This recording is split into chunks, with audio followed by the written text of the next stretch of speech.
this is it, this is what I want to do. And it's a great feeling to know what you want to do. It's not just a job, it's part of your life. If you enjoy doing that, you're going to want to spend more time doing it. I'm Ken Teeter. I'm an assistant professor in the Department of Molecular Biology and Microbiology. We work on plant and bacterial toxins, and we examine how these toxins enter the target cell. The toxins begin outside of the cell, but they have targets within the cell. So they have to get in the cell in order to function.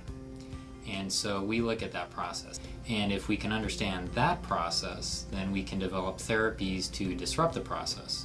If we prevent the toxin from getting into the cell, then we prevent the toxin from harming the cell and harming the patient as a result.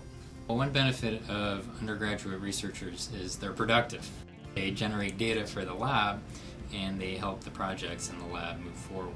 They bring a level of excitement and enthusiasm to the project, and they also bring basic questions that we take for granted. When you start with a new person in the lab and you start from the ground up, you begin to reassess your assumptions of the project and reevaluate that. So you get to see your work in a new light through the eyes of your student.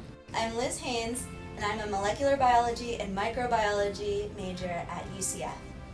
I actually knew a little bit about finding an undergraduate research mentor from the UCF Honors Program, and so I went in and I looked at the binder they have, and it's full of undergraduate research mentors who are actually actively looking for students. The first lab was a biology lab, and I got into that and I volunteered a little, and that gave me a little bit of confidence, like, oh, research isn't so scary.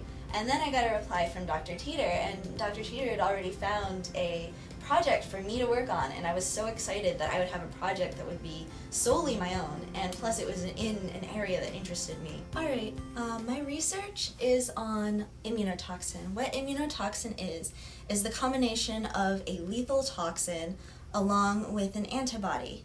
Now, the binding site of an antibody is very specific, and it will specifically target surface molecules on cells that we tell it to, such as cancer cells. It'll find those surface markers and attach to it, and the cell will then get a signal to take in the immunotoxin.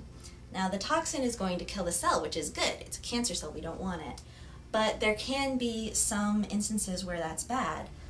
For example, if you're administering the immunotoxin via IV, it's going to encounter the cells of your veins, and the cells of your veins are going to accidentally take it up, and that's called non-specific toxicity, and we want to prevent that. So we think that we can prevent that by using lipopolyamines. Now, lipopolyamines are commercially available, but we think that we can build a better one. And we've worked together with Dr. Fansteel on campus to create a lipopolyamine that we've shown actually increases the toxicity by 20 times when we use it along with our immunotoxin, and we believe that we can make a better cancer therapeutic this way. I came in as a sophomore, and I only had a background in, chemistry 1 and biology 1, and so it was really scary to come into a lab where everyone knows so much more than you. It's not just them alone in the wilderness, they're immediately part of a family, part of a group.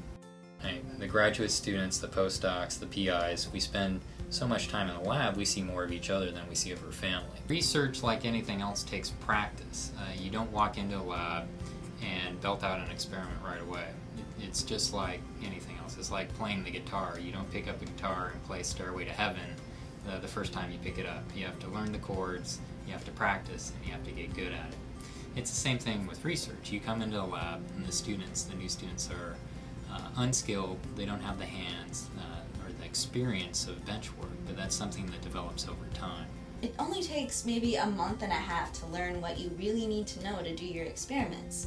And once you've got that down, it's really easy to just start picking up everything about your project. You just want to know more about it, and you want to know all aspects of it. And you have such an appreciation for your project. It becomes your baby.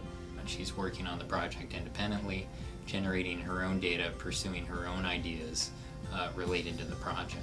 Any setbacks that I've had, Dr. Teeter has been very understanding, and the most important thing is that he tells me where I went wrong, and he explains it to me, and he always tries to get usable data out of things, even when I think they went wrong. I'm kind of like a human global positioning device. GPS system for the lab. I provide the map, the project, and I provide the directions of how to get from point A to point B. But it's up to the student to actually get there. Now, if they get off course, if things don't go right, then they can come back to me. I can put them back on course. I knew I wanted to do research, but I didn't know how far I could go. And that's really the exhilarating part of it, is having all of these possibilities ahead of me. And UCF's really prepared me for that.